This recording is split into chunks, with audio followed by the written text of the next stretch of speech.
Welcome back, Geek fans. This is Geeks at the Movies, and today we are going to do a spoiler review of Star Wars: The Force Awakens. If you have not seen the movie, I recommend you do not watch this unless you don't care about spoilers, so we're going to talk about everything that happens.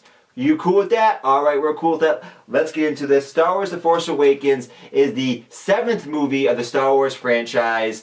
It follows the story of Rey and Finn, these two characters on this journey throughout the galaxy. It's kind of a coming of age story. They're both young characters. We see in the very beginning, Rey's on this, what's the planet called? Jakku, a desert planet. Finn is a stormtrooper, and he has a change of heart. He goes into his first battle. He sees people being killed and slaughtered. He doesn't want to do this, so he escapes from what is now the First Order. Originally, it was called the Empire. Somehow he gets caught up with Rey, and then they just get pulled into this bigger story about the Resistance, which was the Rebel Alliance in the original trilogy. They are fighting the First Order, which is the remnants of the Empire, also from the original trilogies. So, Jacob, tell me, what did you think about this movie? Like, what's your first reactions when you came out of the theater? I was glowing because I thought it was awesome. I really liked this movie. I just thought they did such a great job of bringing back. That was my phone. The Star Wars experience. They brought back Star Wars. J.J. Abrams did the monumental task of just kickstarting this franchise back into full throttle, and we can just go full force now into Episode 8 and all the anthology movies that they have set up. I'm really excited now. My initial impressions were this basically the same. I saw the movie. The movie ended. I kind of had like a period of where I didn't really think too much about it because we were trying to think about doing a segment on it.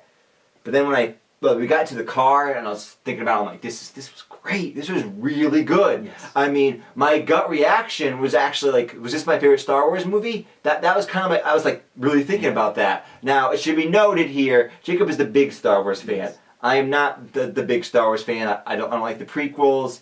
I'm not as big on the original series as other people. I like Empire and Return of the Jedi a lot.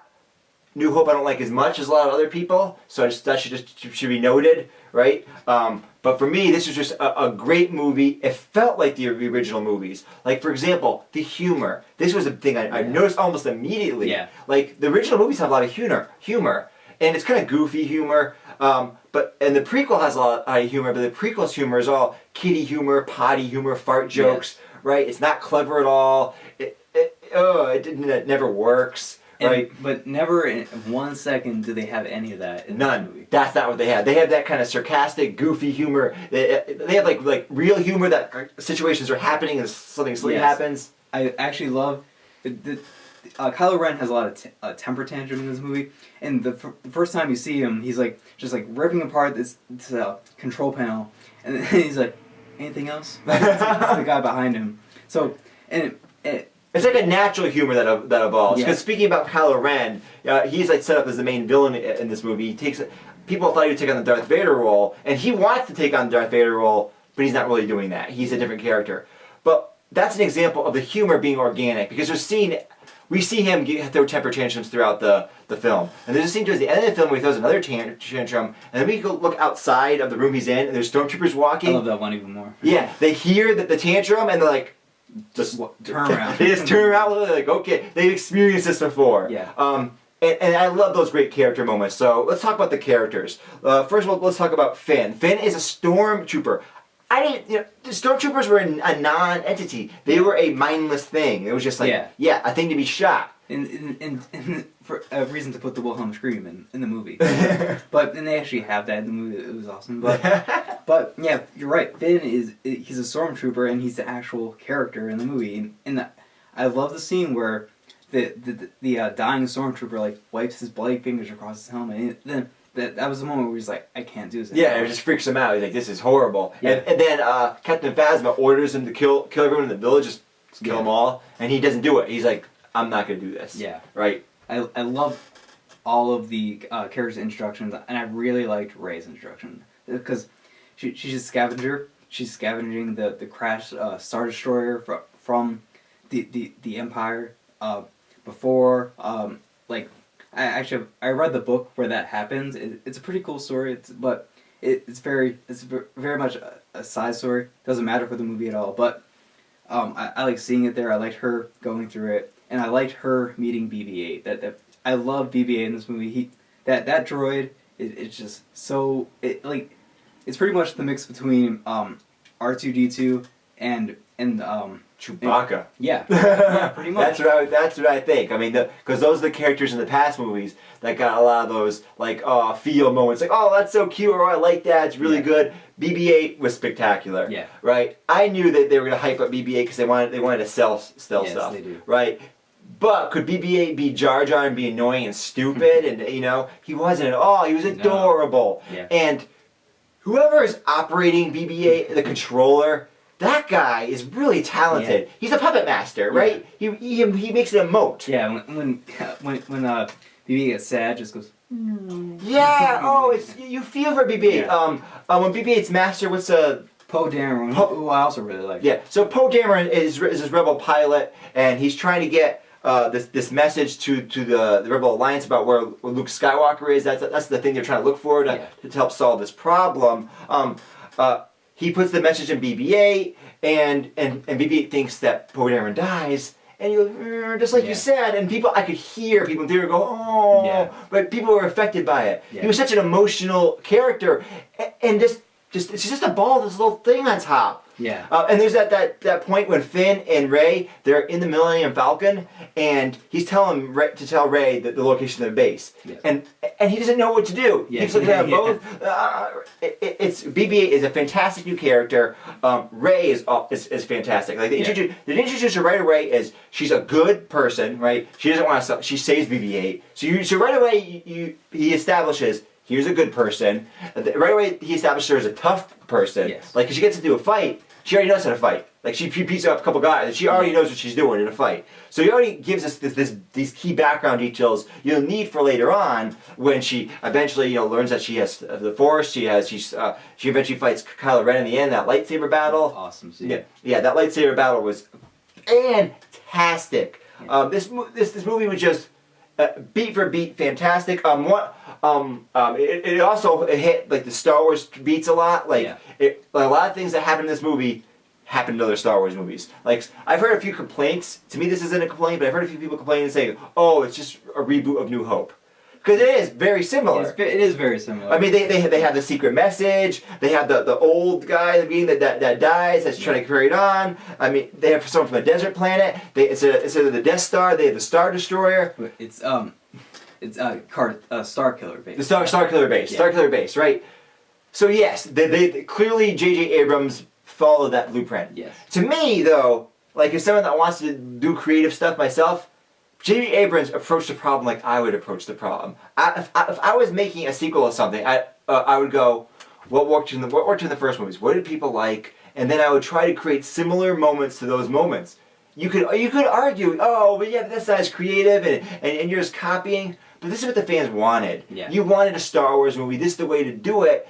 And just coming up with this whole new thing on your own, that just leaves so much chance for failure. That is a very daunting task. The way he did it to me is methodical. Yeah. Because you can see it. He had like the bar scene, like the cantina scene. Yes, he really did hit those beats, but it worked because he did them the right way. You saw what worked in those things, like, okay, this is good, they like this. Well, they didn't like that so much, so we won't do that. Right? Yeah. That to me was a smart way to do this. Yeah, and the way he started off, now it leads the way for other directors to make their own vision and not make it so much beat for beat like. Yes, because he seeded a lot of ideas. Yeah. Some people, we had Joey the Joey Cast in the car with us, and he said, "Man, this leaves a lot of questions." Yeah. And to me, that was great. Yeah. That's what I wanted because now the other directors can go in different directions, but they have a really good foundation. Yes. Like they've already established Finn, they've already established Rey, and they already established BB-8. So it's gonna be hard to screw them up. You know what I mean?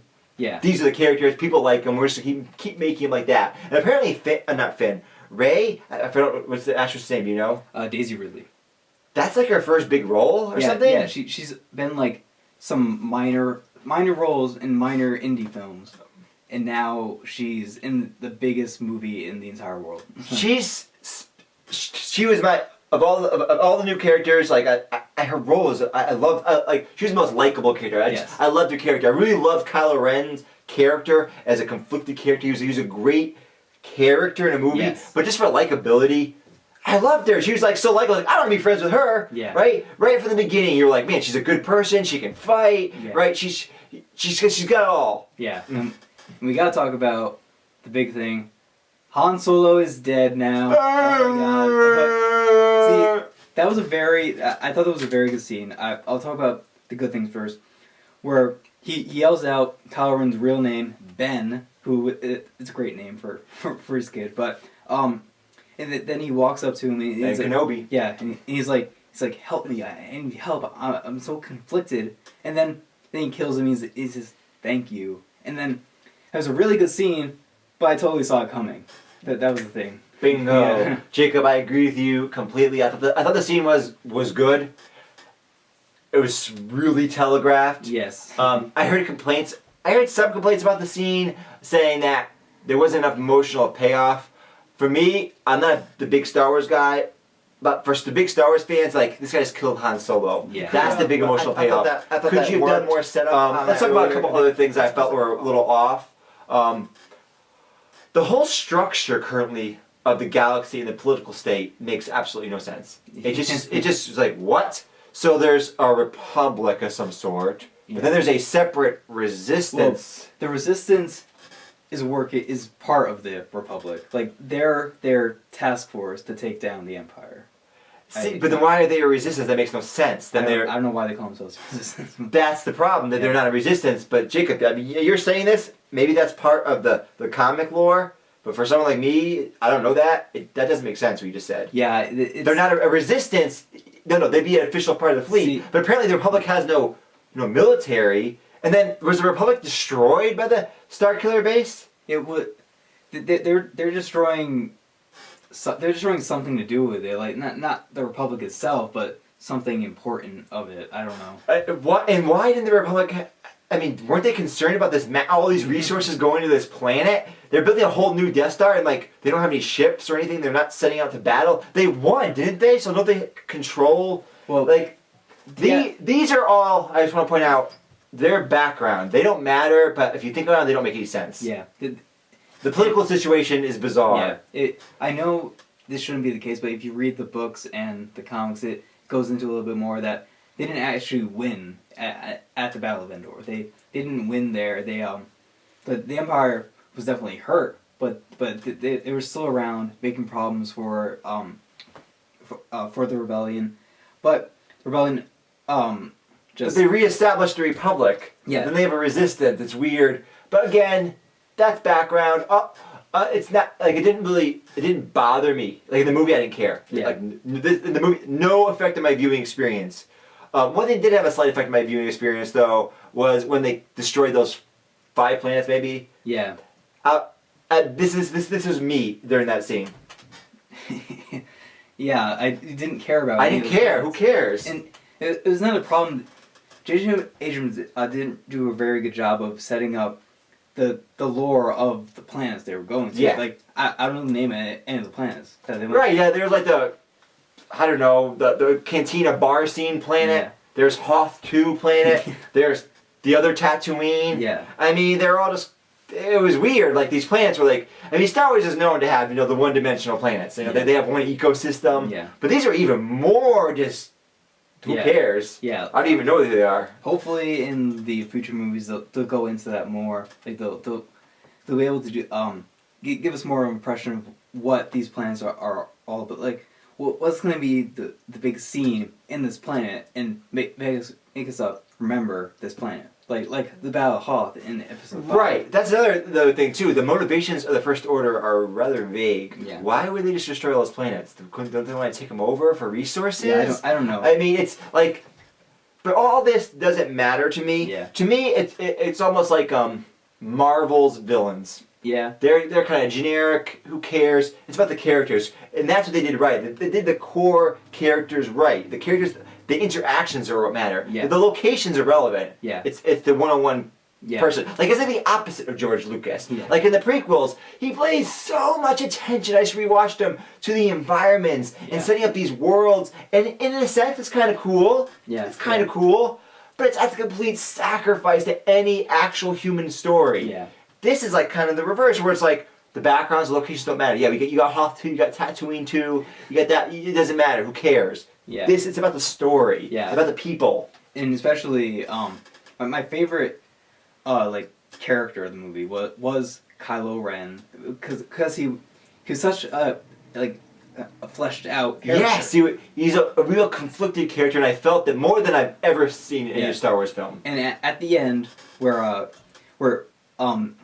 he's about to fight Finn, he totally reminded me of Anakin from episodes 2 and 3. Just like I don't want to really use this term, but he's a whiny little bitch. And you can see that he's conflicted, but he has real anger issues about it. He doesn't know how to handle this situation he's in, and he doesn't know how to handle the dark side. And he goes to a fucking helmet for help. He's like, help me, grandfather. It's your helmet, but help me. Yeah, Kylo Ren's a great character, and let me talk about the lightsaber battle. I want to talk about that final lightsaber battle between Kylo Ren, Finn, and Daisy Ridley. Let me just first off say it was spectacular. Yes, it was. And again, J.J. Abrams, he set the stage to make it plausible. Because I've heard some critics say, oh, that doesn't make any sense, he's so powerful, and now he's fighting them too. But he really set it up beforehand how that worked. So, first, we learn that Daisy really already knows how to fight. Yeah. She already can fight, she's already athletic. Finn actually even had practice with the lightsaber, right? And the big thing is, throughout the entire movie, Chewbacca's crossbow weapon is shown to be ridiculous. It blows people away. It kills multiple people at a time. He gets shot by it. Yeah. Right? And he's bleeding on the ground. And I like how he's hitting himself, like trying to psych himself out of the pain. Yeah. Like I really feel like, oh man, because people do this that are in sports sometimes. They're like, oh, they try to psych themselves out of it, you know what I mean? And he's doing that. Yes. And then the actual combat itself, the actual duel, it's not that prequel dance garbage that I hate. No. I hate the prequel fight scenes. I don't like the Darth Maul fight scene. I think people don't like that, but I think it's terrible. Yeah. They're dancing. I just recently rewatched Revenge of the Sith. That final lightsaber battle between Anakin and Obi-Wan, it is this bizarre dance. That's like people's favorite. It's bizarre. Yeah, I know. But it is so terrible. They're not fighting. And it goes on forever and ever. Yeah. It's really awkward.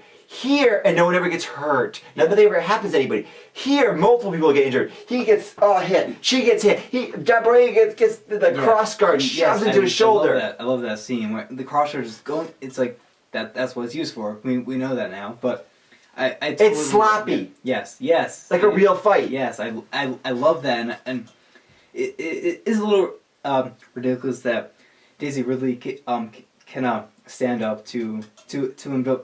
But they do their best to make plausible. I think I believed it because first of all he fought Finn first. Yeah. So he has to waste his energy on Finn. Right. He's already badly injured. Yeah. Right. So he's wasting energy on him, and then she fights after this tired out guy, and she has that combat training. And clearly, she can fight people. And I know it's not a lightsaber, but she has the staff. And she connects with the Force. Yes. And I love the scene where she just steals the lightsaber from him. She's just like, nope, it's mine. I'm gonna take you down now. And going beyond that, do you think that she is Luke Skywalker's daughter? At this moment, I think she is. See, but they could be hinting that way to throw you off. Yeah. Because all points lead to yes, which means that means no. But there's the thing is like, are they gonna do that again? Are they gonna be like? Are they gonna connect people again? Like, because they already did that in this movie with Kylo Ren. Like, oh, that's Han Solo's kid. And are they gonna be like, oh, Rey is Luke's kid? I don't know if they're gonna do that, but I honestly wouldn't have a problem with it. See, here's the thing. I would not have a problem with it because to me, Star Wars, they've shown in this movie that the circularness works. Like it's history repeating itself. The Star Killer base, I didn't have a problem with it, even though it's just another Death Star. Yeah. That's all it is. It's the third time they've used the device. Yeah. I didn't care, right? They have another scene where we're in with a bunch of crazy people, just like the Cantina bar scene, just like Jabba the Hutt's palace. Here's another one, just the same. That is what fans want. Yeah. I'm a Star Wars fan, right? Like, now I feel like I'm more of a Star Wars fan, actually, right? Because of this movie. I really enjoy this movie. And by the way, that lightsaber battle, it's my favorite lightsaber battle of all the movies. Yeah, I'm gonna have to. All the movies. I just watched the original trilogy. All the movies, my favorite lightsaber battle. I'm going to see the movie multiple times in theaters, but I'm gonna have to watch again to see where it ranks in lightsaber battles and where this movie ranks among the original trilogy. I know that it's not as good as A New Hope or Empire, because Empire's my favorite. A New Hope is just a classic. I love Return of the Jedi, but it's definitely on the bottom of the original list. I don't. So wait, so what's your list again? Can you give me that? Just top. Top to bottom: Empire, New Hope, Jedi. Okay. And I don't know where The Force Awakens lists yet, but after I finish watching it a few more times in theaters, I'll have to put a list together and see where it ranks. For me, it's already at minimum number 3, and for me, that means above New Hope. Because my list is Jedi, Empire, New Hope. No, the prequels are way down. And the prequels are way down here, but we're going to talk about another segment with the anti-cheese edits of the prequels, where Revenge of the Sith actually gets elevated quite a bit by moving the cheese. But for me, like I already like it more than New Hope, definitely, because I'm not as big a fan of New Hope as other people are. It might be my favorite Star Wars movie. I've had a day to think about it now, and I'm still to me. I just watched the Star Wars, the original trilogy. I think I like this more, but there's one other issue is I saw this on the big screen. We should mention that. We saw this in IMAX 3D. There's the glasses that don't work. That don't IMAX work. 3D. They don't work. You bought the special glasses, then you had to use other glasses. Yeah. Oh, and by the way, this was my second movie for 3D. What did you think about 3D? Honestly, I didn't even notice it. That's what 3D does to me. I don't like. I just get into the movie, and it doesn't elevate the movie viewing experience at all. But so. For me, it elevated my movie experience. The first time I saw a 3D movie, I think it was The Hobbit, and I got excited about 3D during the trailers. I'm like, because there was some cool stuff, and then I saw The Hobbit. I'm like, I didn't know, like you, I didn't notice it. I'm like, well, what's going on now? Yeah. Here, the couple of the preview stuff, like about testing the 3D on the screen, really impressed me. They had this early shot where like they're advertising a theater and there's popcorn floating. Yeah. And I was stunned by that. All like the like previews and trailers in 3D looked awesome. Yeah, we saw the World of Warcraft trailer and the shot where he's on the Griffin flying. Yeah. And there's like embers that are actually like coming at you. Like, really cool stuff. Right. But I just don't like 3D that much. See, for me, this made me. I never was a 3D hater. I always thought it was something to do if you like it or not. But now I'm on board. If I see another big budget movie, I want to see it in 3D. Yeah. I thought it enhanced my experience. Like there's a couple scenes where it's like really something comes at you, and I find it more exciting. But Jacob, we're going on a long time here. What rating would you give this? What's your score? See, I really enjoyed this movie. It's not 10 like Empire quality level, but I'm gonna give it a 9 out of 10. I absolutely love this movie. Star Wars is back, and I'm absolutely thrilled to say that. Jacob, I personally really love this movie. I thought it was a wonderful movie. If you're a Star Wars fan, you're gonna love it. If you like space operas and that's this kind of thing, you like fantasy, you're gonna love this.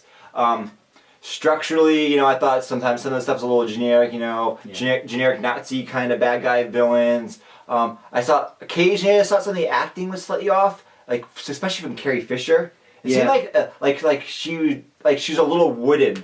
And somebody mentioned to me that she hadn't acted in a while, so it seemed like a couple times a little wooden. Couple scenes were a little odd. Like there was a scene with these tentacle monsters or like thing, and that was like a throwaway scene. It was a throwaway scene, but I still liked it. But either way, my point is, it's a great movie, and I really need to see it more to review it. Yeah. But I'm tentatively gonna give it 4 stars. It's excellent. I might give it 5 stars, but I need to see it. I need to see it again. It's too early for a review, but either way, this is a great movie. We loved it. Go check it out. Tell us what you thought below in the comment section on YouTube. Remember to like, comment, subscribe, and share. And, oh yeah, put those on. So, we've been Geeks at the Movies, and may the force be with you. Whoosh.